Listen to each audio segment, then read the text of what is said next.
Halo, apa kabar? Terima kasih telah menyimak kembali Amalia Podcast. Indonesia ternyata mengalami masalah pangan yang mengkhawatirkan. Indonesia adalah negara terbesar kedua di dunia sebagai pembuang makanan. Namun di sisi lain masih banyak yang mengalami kelaparan atau gizi buruk. Kali ini saya sudah terhubung dengan Wida Septarina di Jakarta, pendiri The Food Bank of Indonesia, sebuah organisasi nirlaba yang menjadi jembatan antara mereka yang berpunya dan yang kekurangan untuk distribusi pangan yang lebih adil. Food Bank of Indonesia telah menerima beberapa penghargaan seperti Anugerah Liputan 6, Social Media Movement of the Year 2019 dari Metro TV, dan People and Inspiration Awards dari Berita Satu sebagai bukti pengakuan dari kiprah FOI dalam membantu mengatasi masalah pangan di Indonesia. Mbak Wida menyelesaikan pendidikan S1 di jurusan Sastra Rusia Universitas Indonesia dan S2 dari program Ilmu Komunikasi Universitas Indonesia. Selain aktif di kegiatan sosial Food Bank of Indonesia, Mbak Wida adalah pengajar di program vokasi Universitas Indonesia. Bagaimana FOI mencoba mengatasi masalah keadilan distribusi pangan di Indonesia dan bagaimana juga situasi kekurangan pangan di saat pandemi COVID-19 ini? Simak pembicaraan kami berikut ini.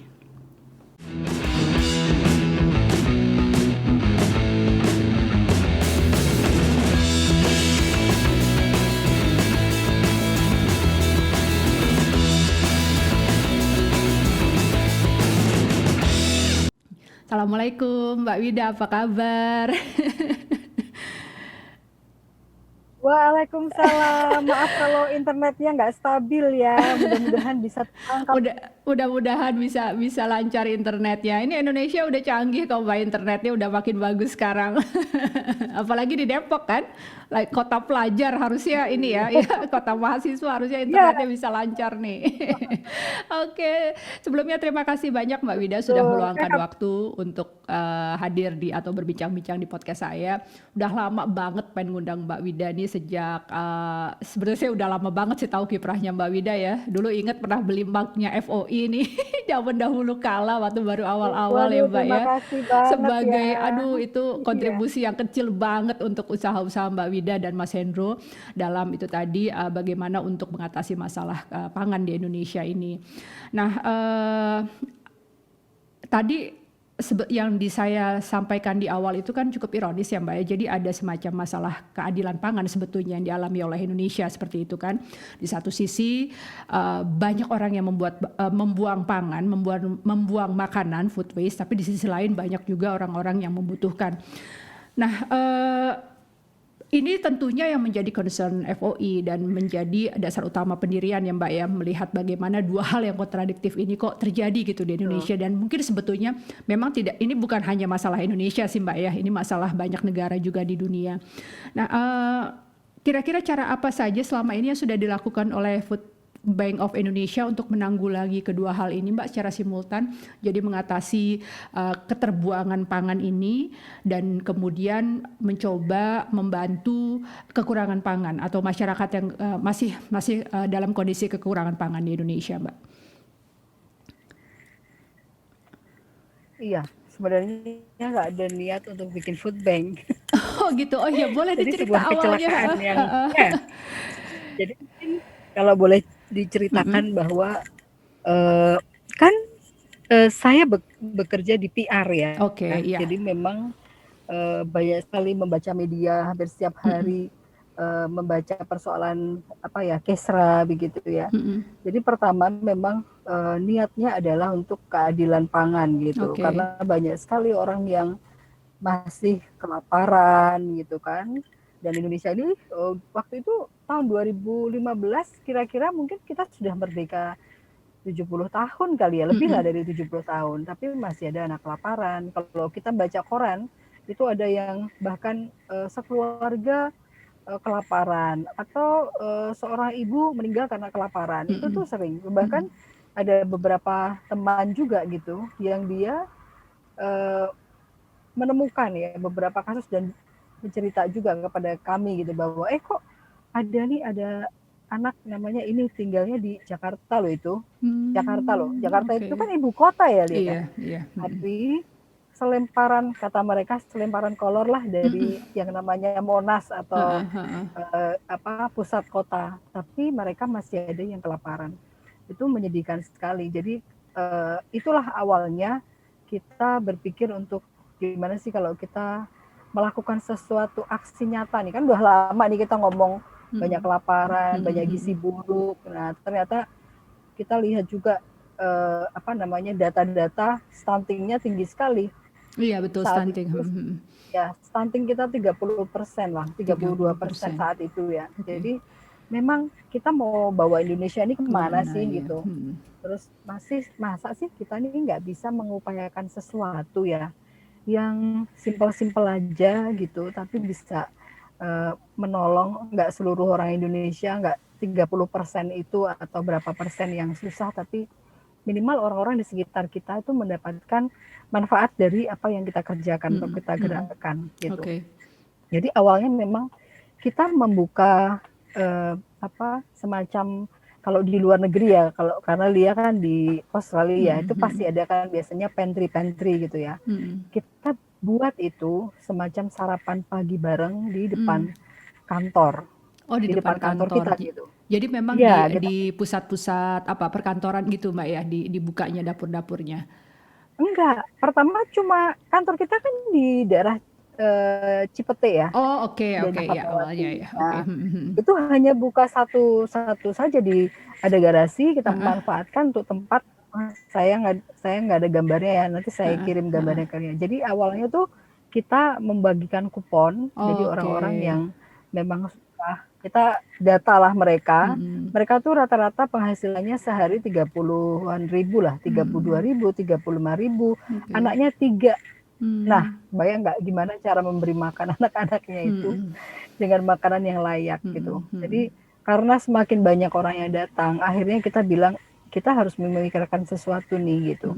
Keadilan itu kan nomor 1 ya. Terus karena biasa kan karena kita itu saya dan Mbak Hendra tuh sering diskusi gitu soal yang kayak gini. Namanya juga aktivis kali ya. Jadi sering diskusi, terus sering lihat baca referensi. Mas Hendro juga lihat, wah ini di luar negeri banyak sekali food bank gitu. Coba kita pelajari lebih dalam. Jadi waktu itu saya sungguh-sungguh melihat banyak sekali referensi tentang food bank. Oh, kita sebenarnya bisa melakukan ini begitu, yang mungkin akan berdampak. Dan saat itu belum ada yang namanya food bank. Bank pangan itu belum ada. Inisiatif bank pangan itu makanya kita lakukan. Oke, kalau gitu kita coba dah kita lakukan dengan cara kita seperti itu. Nah, sebenarnya kalau melihat data ya, kita itu kelaparan dan kurang gizi ada permasalahan yang cukup besar ya kalau di negara kita ini. Kalau BPK bilang ya, Badan Ketahanan Pangan ya di Indonesia 956 kecamatan dan 88 kabupaten di 17 provinsi itu berstatus rentan rawan pangan kronis.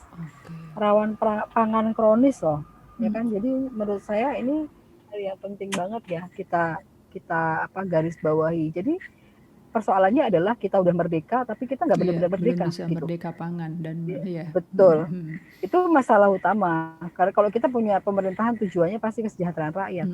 Kesejahteraan masyarakat, kesejahteraan rakyat itu nggak akan tercapai tanpa terpenuhinya tadi ya yang namanya pangan itu nomor 1 karena kebutuhan mendasar. Betul. Ya kan?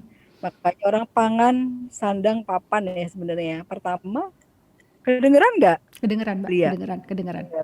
Ya pertama pasti pangan ya. Jadi itu yang coba kita lakukan. Makanya kemudian kita bekerja sama dengan beberapa perusahaan gitu ya yang kira mempunyai access food ya.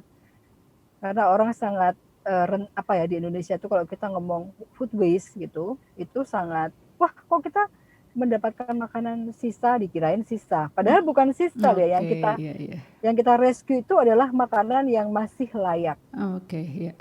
Jadi kita merescue makanan-makanan yang sebenarnya adalah makanan berlebih.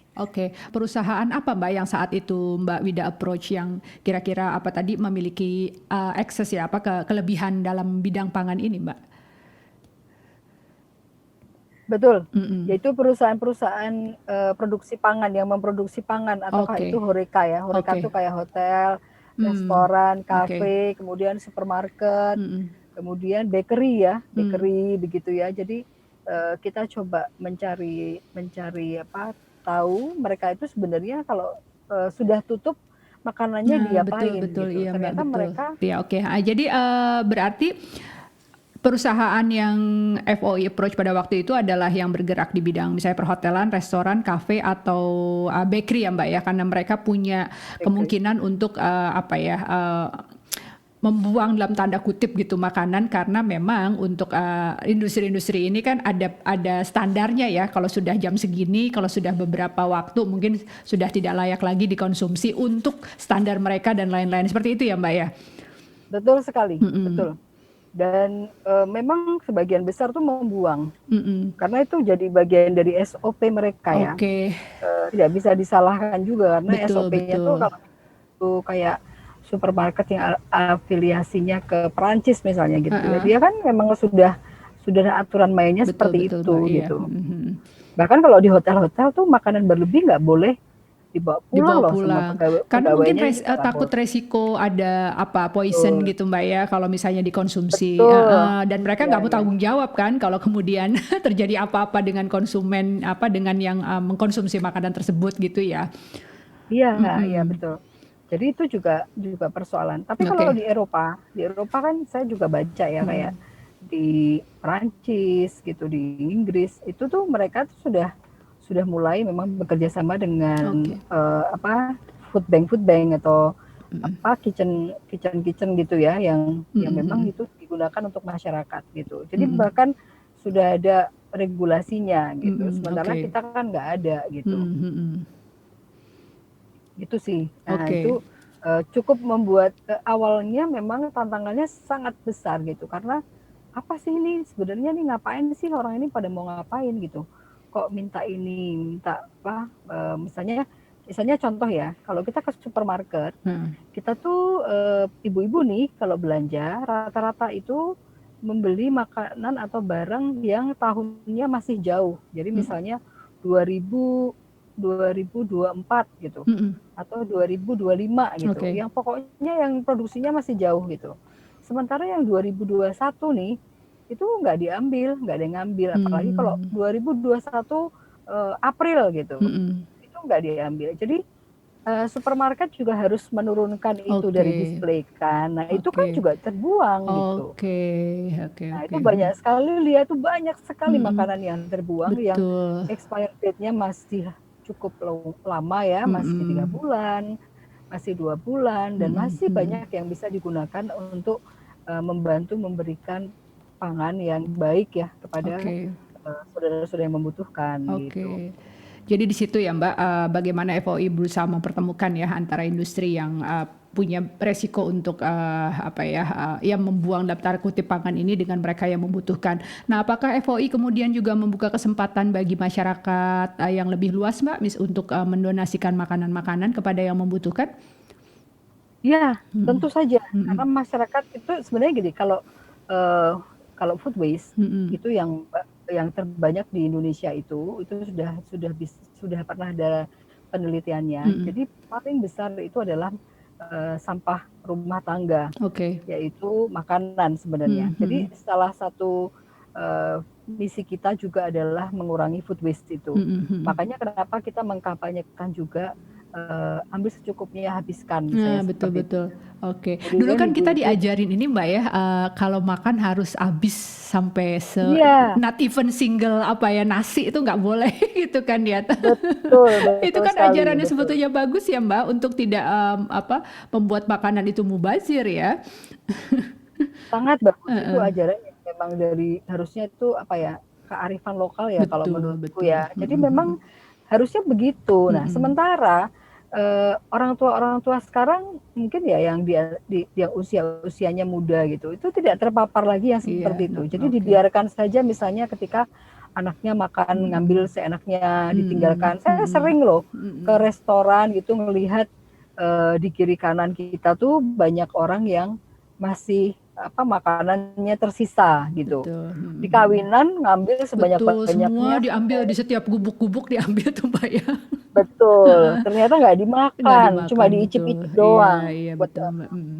kalau kita ke restoran all you can eat, saya sering lihat juga di kiri kanan loh kok masih ada ya makanannya. Mereka ngambil daging banyak nggak dimakan. Itu sedih sekali gitu. Mhm Dan mhm kesadaran mhm. itu tuh tidak ada.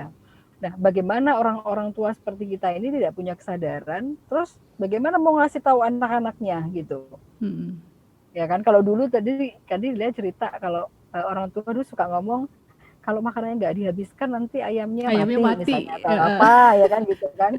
Sekarang anak-anak sekarang nggak bisa lagi nggak pakai bisa itu kan. lagi pakai itu, betul. Nah, jadi kalau kayak saya nih mendidik anak-anak dengan cara misalnya Roda nih misalnya sejak kecil diajak ke tempat kebetulan kita mendampingi satu desa namanya di Kiarasari ya di Bogor itu. Kita bawa dia ke sana melihat bagaimana orang menanam padi gitu ya, karena mereka masih menghasilkan padi kan, menanam padi, kemudian di masa-masa panen mereka panen bareng-bareng ya kan. Jadi dia bisa merasakan, oh ternyata butuh waktu lama ya dari ditanam orang gotong royong tuh menanam benih, kemudian mereka masih pakai apa sih namanya tuh ya diketam, Iya, jadi pakai alat ketam ya, pakai ketam gitu ya. Ibu-ibu kepanasan mereka berpanen ria gitu ya, kemudian habis itu dijemur dulu, dia lihat tuh jemuran-jemuran padi sampai kering, masukin ke leit, habis gitu dia nanti digiling kalau mau dibawa ke rumah gitu ya, karena kita kebetulan punya beberapa petak sawah juga gitu yang menghasilkan padi. Dia lihat bagaimana proses itu, jadi itu yang bisa kita ceritakan.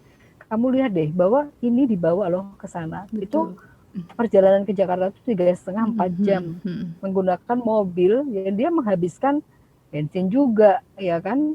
Ketika menggiling juga ada proses di sana. Jadi dia diceritakan secara logik ya tentang bagaimana jejak karbon itu ada gitu. Memang ini beras-beras kita bisa kita beli ya, tapi resource-nya itu milik orang banyak kan sebenarnya gitu. Itu yang harus dia pikirkan. Nah, setelah dia sadar gitu, dia nggak pernah meninggalkan makanannya itu tersisa.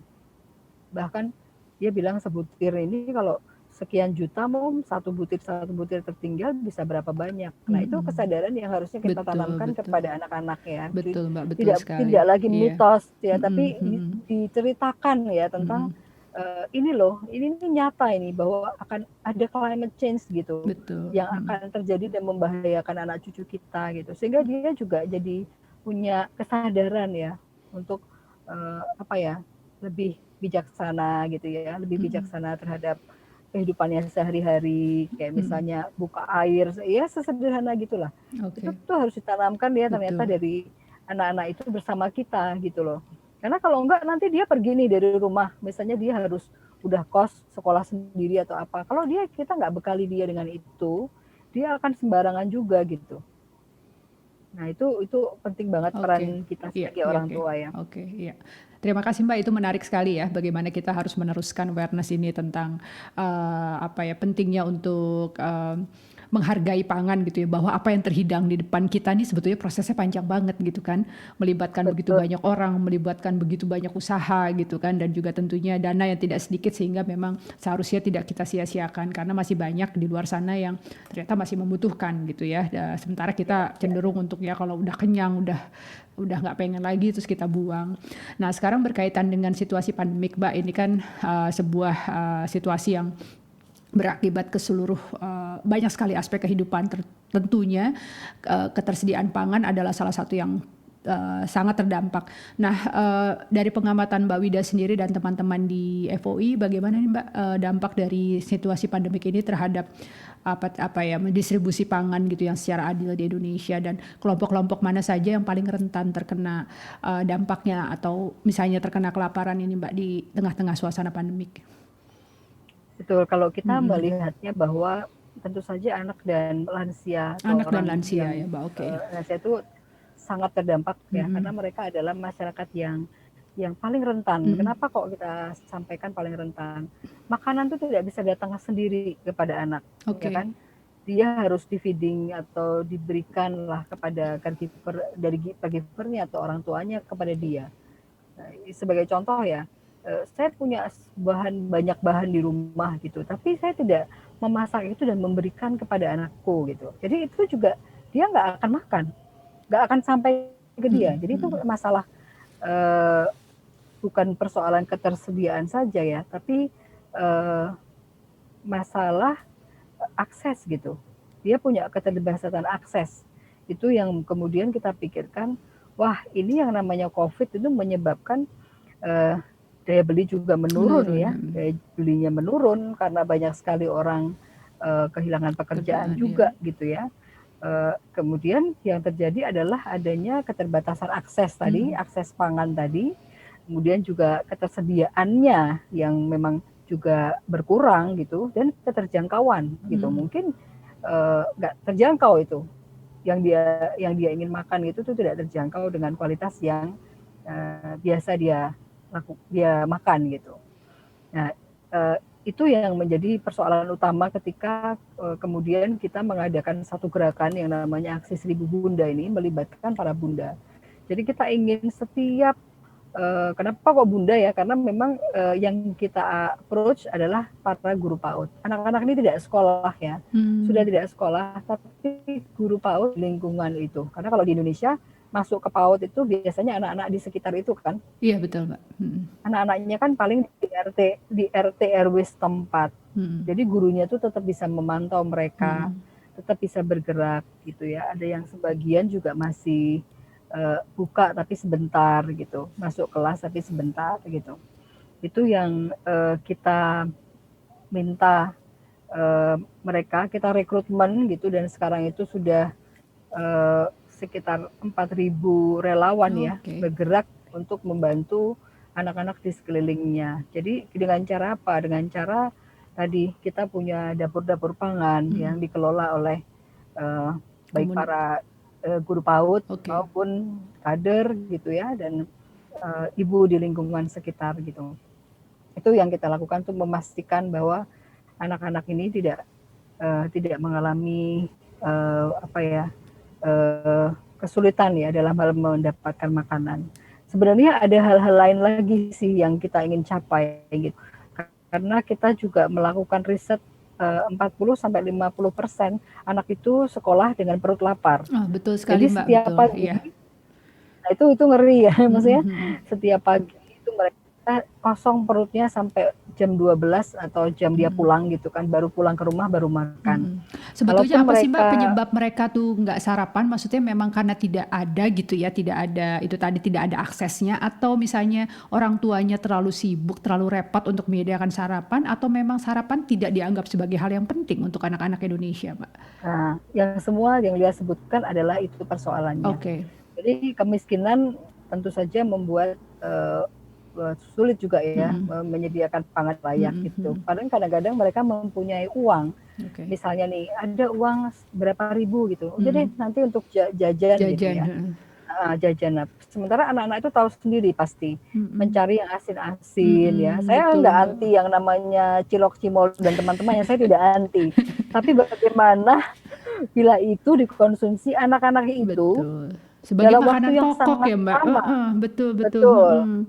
Jadi waktu yang sangat lama. Sementara itu terdiri dari ya mungkin karbohidrat saja gitu, atau apa kandungan vitamin tidak terlalu besar. Dan ketika itu mempengaruhi juga kondisi fisik dan tumbuh kembang mereka, terutama ketika mereka belajar, apakah mereka bisa konsentrasi. Saya nggak yakin juga gitu. Dan dulu saya pernah ngobrol juga sama psikolog ya. Jadi kalau misalnya anak itu mengalami dia nggak makan segala macam, ya mengalami dalam waktu yang lama ya bisa malnutrisi. Yang kedua ya memang dia nanti akan menjadi anak-anak yang justru cranky ya, namanya mengganggu di kelas tuh, malah kecenderungannya mengganggu seperti itu. Itu sih lihat. Sarapan pentingnya anak-anak mendapat sarapan yang bergizi itu ya Mbak ya, sebelum pergi ke sekolah. Betul. Oke. Kalau jadi untuk tadi ya. Jadi tadi karena memang kemiskinan sehingga tidak tersedia makanan gitu. Yang kedua memang misalnya makanan itu ada, kesadaran para ibunya gitu misalnya, atau ayahnya atau orang tuanya untuk menyediakan hingga sampai ke anaknya, itu juga menjadi persoalan gitu. Itu persoalan, kalau itu persoalan edukasi ya. Jadi kita harus mengedukasi mereka bahwa enggak, makan tuh enggak asal kenyang gitu, enggak asal perutnya isi gitu. Tapi bahwa ada hal lain yang dia harus dapatkan untuk memenuhi tumbuh kembangnya dia betul. gitu. Oke. Iya. Iya, memang apa namanya, itu kayaknya jadi masalah klasik ya dulu. Waktu waktu saya masih SD juga kayaknya kan, jarang gitu kali Mbak yang sarapan dan cenderung akhirnya jajan aja di sekolah gitu kan ya, dan ternyata sampai Ya, sudah beberapa dekade ini kondisinya tidak tidak terlalu banyak berubah ya Mbak, sayang sekali, dan tentunya perlu betul. menjadi banyak perhatian banyak pihak. Kalau untuk lansia sendiri gimana Mbak, akses untuk ini apa, pangan mereka terutama pada masa pandemi? Ya, itu Mhm, sama sama juga mhm. sebenarnya. Lansia itu kan sebenarnya secara apa ya, dia tidak produktif lagi ya, Iya, karena kadang-kadang oke. banyak yang udah pensiunan, Iya. udah sepuh gitu ya. Kalau di Jakarta ini lebih menurut saya lebih menyeramkan lagi karena apa? Karena kekerabatan Oh gitu iya, ya. sudah mulai Eh, loose ya ininya ya, Betul, betul. Karena kekerabatannya. individualistik kan Mhm, gitu. Kalau kita hidup di desa mungkin misalnya tetangga kita tidak makan, kita bisa ngirimin sayur atau apa gitu ya. Di Jakarta di urban ini agak agak agak sulit ya. berbeda gitu. Dengan mata kepala sendiri saya melihat ada loh ibu yang dia sakit sama anaknya dikunciin di rumah Ya Allah. gitu dan tidak seorang pun boleh masuk rumahnya gitu. Sementara ibunya setiap hari hanya dikasih sop gitu, sayur sop aja setiap hari gitu. Padahal ibu itu dulu bekerja dan punya pensiun gitu, Mhm. pensiunan ya, punya pensiun. Jadi itu menyeramkan. Terus saya juga pernah melihat ini pernah juga diliput oleh TV seorang ibu gitu ya yang itu menjadi apa kita dampingi juga menjadi nasabah kita ya kita istilahnya nasabah. Dia rumahnya dijual sama anaknya, kemudian dia ditinggal di pinggir jalan gitu aja Hmm. dan dalam usia yang sudah cukup tua ya 78 tahun ya 78 lah sekitar gitu ibu itu masih bekerja membuka apa mengupas ini apa pete Cina itu loh yang kecil-kecil tuh loh kalau Iya, orang Jawa bilang lamtoro Lamtoro ya. dia masih bukain itu gitu dan oleh masyarakat dibuatkan rumah bukan rumah ya lamtoro dibuatkan satu gubuk kecil yang dia tuh beraktivitas di situ Hmm. tidur di situ masak di situ dan melakukan semua halnya di situ gitu uh, itu di pinggir kuburan dibikinkan rumah seperti Hmm. itu dan saya di situ gitu dan tahu persis bagaimana perasaan si ibu itu gitu dia nggak jarang makan gitu dan makan tuh hanya ketika misalnya kita berikan atau Hmm. ada orang yang berbaik hati ya memberikan makanan itu kan rentan sekali ya Hmm. kalau misalnya kita nggak bantu apa yang terjadi dengan dia karena saya tanya juga dia nggak punya keluarga lain kecuali anaknya itu yang Hmm. meninggalkan dia dengan rumahnya yang terjual itu ini mengerikan jadi di balik gedung-gedung yang tinggi itu Betul. ternyata rentan sekali gitu ya. Kemiskinan membuat orang juga apapun dilakukan gitu. Mungkin apa ya ada juga kan di Jakarta tuh bukan ada banyak sekali rumah yang sebesar kamar aja dihuni oleh 4 Banyak 5 orang ya orang. Mbak ya. Banyak orang. Wah, itu juga saya kadang-kadang tidak bisa membayangkan gimana kita bilang berjarak pada saat COVID ini, sementara ya rumahnya sepetak-sepetak begitu, Betul Mbak. gimana mau berjarak coba. Nah, Social itulah distancing itu kondisi physical sesungguhnya distancing gitu juga sebuah yang juga privilege ya Mbak saya ya. uh, Mhm. menyadari seperti itu juga ketika sudah melakukan aktivitas ini dan melakukan gerakan ini. Jadi suka masuk-masuk ke dalam-dalam dan lihat, oh begitu ya, kehidupan memang tidak selalu adil ya untuk semua ya, Lia. Mhm. Oke. Oke Mbak, terima kasih. Nah ini agak sedikit makro nih Mbak.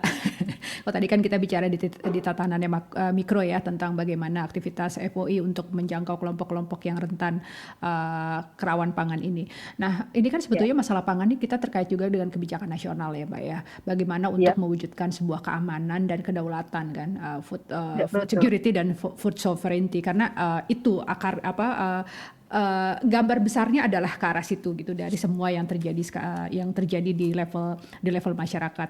Nah, kalau pengamatan Mbak Wida sendiri nih, kan sebetulnya sudah ada nih beberapa langkah yang dilakukan pemerintah ya, baik sudah cukup lama maupun akhir-akhir ini digiatkan seperti adanya food estate gitu kan. Kemudian Ya. juga bagaimana kemudian mekanisme impor dan ekspor pangan. Kalau Mbak Wida sendiri gimana nih Mbak melihat sebagai praktisi di lapangan gitu ya yang concern terhadap masalah pangan ini untuk masyarakat dikaitkan dengan program-program pemerintah ini, Mbak? Kalau yang kita lihat ya saat Mm-mm. ini kan, kalau kita lihat kebijakan pemerintah saat ini itu lebih kepada misalnya stabilitas harga pasar ya, Oke, melakukan stabilitas harga stabilitas ya, harga oke. pasar. Kemudian juga betul fasilitas pembiayaan petani ya, Mm, kemudian memperluas akses pasar misalnya mm, seperti itu mm, yang dilakukan ya. Juga kalau eh, misalnya ingin meningkatkan kapasitas produksi, tujuannya juga untuk penguatan cadangan logistik kan mm, sebenarnya mm. itu yang dilakukan oleh pemerintah. Ya, tapi sebenarnya perlu ada kebijakan yang lebih apa ya, lebih besar ya. Oke. Karena gini, mungkin kalau kita cerita soal makanan yang seperti kedelai saja, yang Mm. sehari-hari dimakan orang Indonesia, tempe Tempe dan tahu itu ya. kan betul, itu begitu harga impor Mm, kedelainya naik, semuanya berdampak. mm. Jadi kita sempat beberapa hari nggak makan tempe loh kemarin di Indonesia ini, Oh gitu, karena oke. pada mogok membuat tempe. Kenapa harganya naik? Harga Harganya kedelainya naik mahal. sekitar 30% ya naiknya kemarin itu. Mm, Jadi mm. ini problem karena apa? Karena kita tahu kok itu kebutuhan dasar orang Indonesia gitu. Makan tempe itu nggak hanya orang Jawa tapi banyak orang makan tempe gitu. Tapi itu pun tidak dilakukan upaya-upaya misalnya gitu ya. Apakah bisa sih sebenarnya kita apa melakukan penanaman kedelai lokal misalnya? Mm, oke. Apakah bisa itu diupayakan gitu? Karena saya punya teman-teman di teknologi pertanian dan segala macam itu dia mengatakan bahwa kita bisa-bisa aja gitu. Persoalannya keberpihakannya seperti apa Oke, gitu, ya. ya Mm. kan? Jadi inilah yang harus mungkin kita perlu perlu pikirkan atau perlu apa sih sebenarnya apa susahnya sih misalnya gitu loh. Kalau itu sebuah gerakan yang dicanangkan oleh eh, pemerintah misalnya, mungkin itu akan bisa menjadi satu jalan keluar gitu, sehingga kita nggak selalu harus tergantung pada Impor ya Mbak ya. impor misalnya gitu Oke. ya. Ya betul. Nah ini eh, bisa nggak sih itu dilakukan gitu? Maksudnya eh, perlulah pemerintah tuh memberikan perhatian ya terhadap hal-hal yang sifatnya seperti itu. Kalau tadi lihat cerita soal apa tadi eh, estate tadi, Food food estate estate ya. ya. Itu kita melihat ya food estate.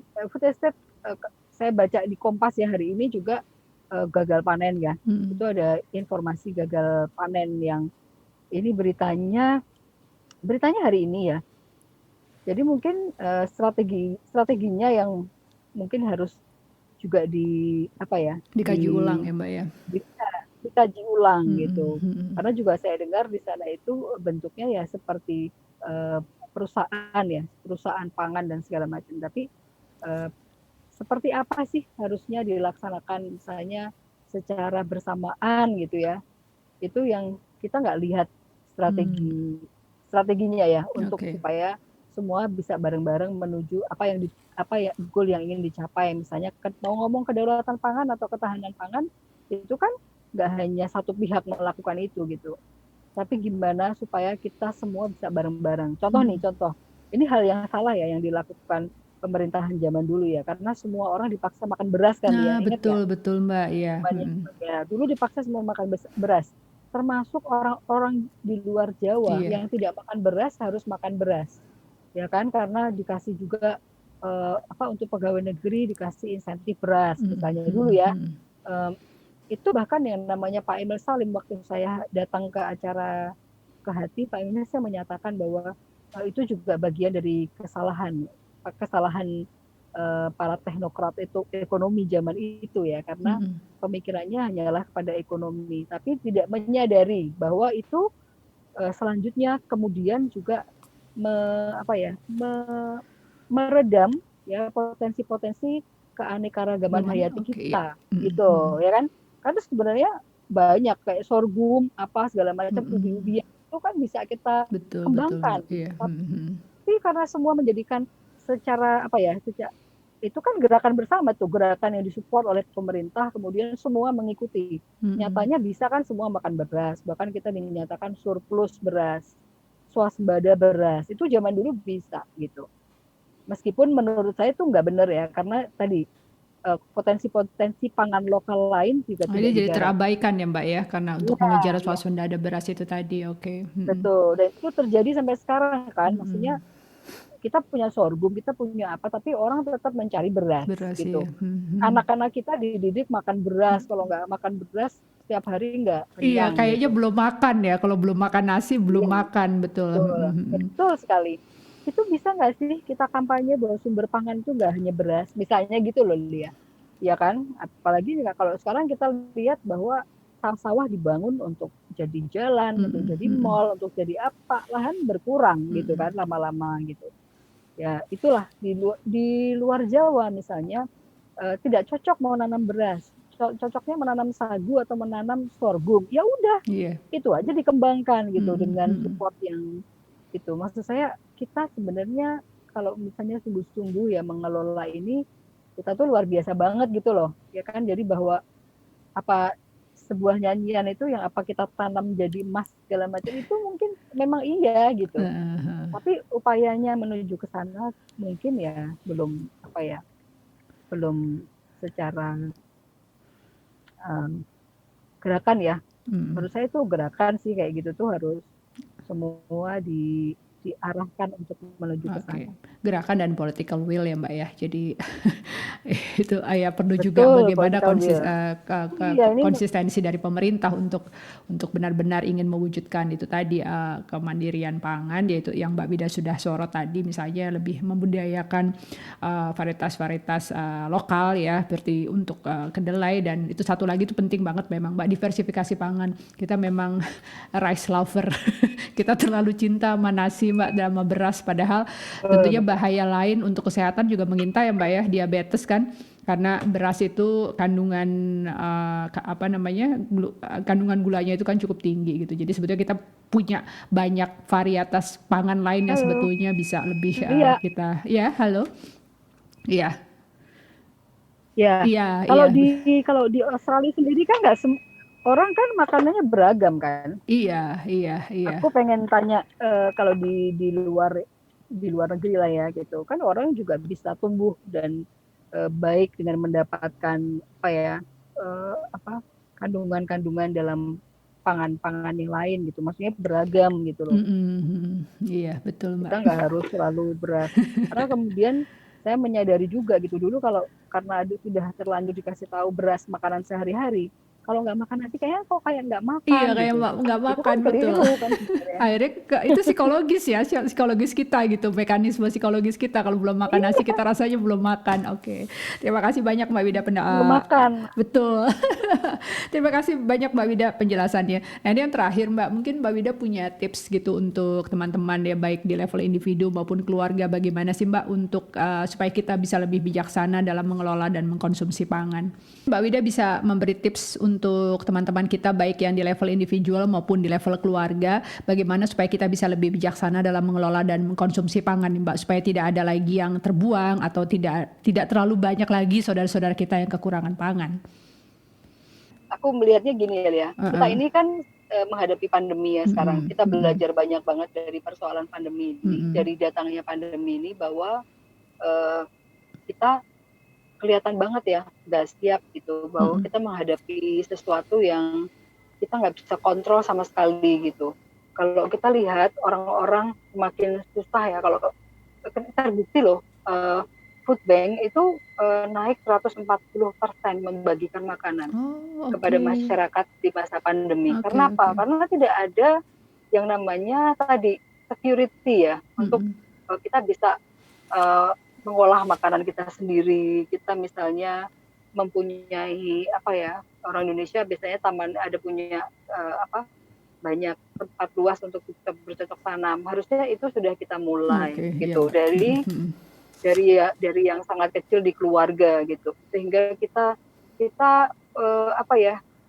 kita itu bisa loh sebenarnya mengambil bahan. Misalnya saya udah melakukan misalnya ngambil daun pisang, daun singkong, bercocok tanam di lahan kecil gitu ya, yang kita sendiri bisa ambil. Kemudian kayak misalnya budidaya ikan dalam ember itu juga bisa dilakukan. Hal-hal yang sederhana tapi bisa membuat kita lebih memiliki ketahanan terhadap persoalan si pangan ini ya. Keluarga-keluarga itu harus mulai seperti itu, karena kita nggak pernah tahu pandemi COVID ini masih akan lama terjadi kan. Jadi kalau kita tidak bersiap diri gitu, maksudnya nanti akan timbul krisis pangan beneran nih, gitu kan. Nggak semuanya akan berjalan seperti ini ya, maksudnya berjalan baik-baik saja gitu kan. Sekarang aja jumlah orang miskin juga udah semakin meningkat ya, banyak meningkat gitu. Ayolah keluarga-keluarga ini mulai kita menjalankan pola hidup yang sangat dekat lah dengan alam gitu ya, yang ya, dan kita respect lah kepada alam ini, termasuk tadi upaya-upaya kita untuk tidak misalnya tadi termasuk membuang makanan, sebenarnya dia bisa berikan juga kepada yang membutuhkan gitu ya. Jadi keluarga-keluarga mungkin harus mengedukasi itu kepada anak-anaknya, kepada semua yang terlibat di dalam rumah tangga begitu ya. Kira-kira itu sih ya gitu. Ya, terima kasih banyak Mbak. Ya, itu tadi menarik ide Mbak Wida tentang kita punya ketahanan pangan dari rumah gitu ya, dari halaman. Karena sekarang pas pandemi ini kayaknya banyak tuh Mbak yang jadi hobi bercocok tanam kan. Jadi iya, betul. Dan ini sepertinya memang harus dibuat sustainable ya Mbak ya. Benar-benar diberi penekanan bahwa ya jangan cuma jadi tren aja nih pas masa pandemi, kalau nanti mungkin sudah agak membaik pandeminya terus nggak diurus lagi deh tanamannya ya, tapi kita jadikan itu memang sebagai gaya hidup gitulah ya. Betul. Dan itu tadi penting banget bagaimana supaya kita bisa menanamkan pada anak-anak dan diri kita sendiri juga sih sebetulnya, supaya tidak lagi membuang makanan. Kalau makan ambil secukupnya, dihabiskan ya, dan mungkin itu tadi kalau ada yang kira-kira terlihat berlebih bisa kita donasikan ya Mbak ya, makanan-makanan kita tersebut. Terima kasih Mbak Wida Septarina, pendiri Food Bank of Indonesia, atas bincang-bincang yang menyenangkan di sore hari ini di tengah-tengah kesibukan lagi berkunjung ke dokter gigi. Terima kasih banyak Mbak sudah menyempatkan waktu untuk ngobrol sama saya. Saya yakin apa yang kita bicarakan ini sangat bermanfaat bagi pendengar podcast saya nanti. Salam untuk Mas Hendro dan Oda, juga teman-teman relawan Food Bank of Indonesia dimanapun berada. Semoga tetap sehat ya Mbak dan tetap semangat menjalankan aktivitas sehari-hari. Terima kasih. Assalamualaikum warahmatullahi wabarakatuh. Thank you Mbak. Demikian tadi perbincangan saya dengan Wida Septarina dari The Food Bank of Indonesia tentang usaha-usahanya untuk mengatasi masalah keadilan distribusi pangan di Indonesia. Simak terus channel ini untuk mendapatkan episode baru dan menarik lainnya. Tetap sehat dan tetap semangat.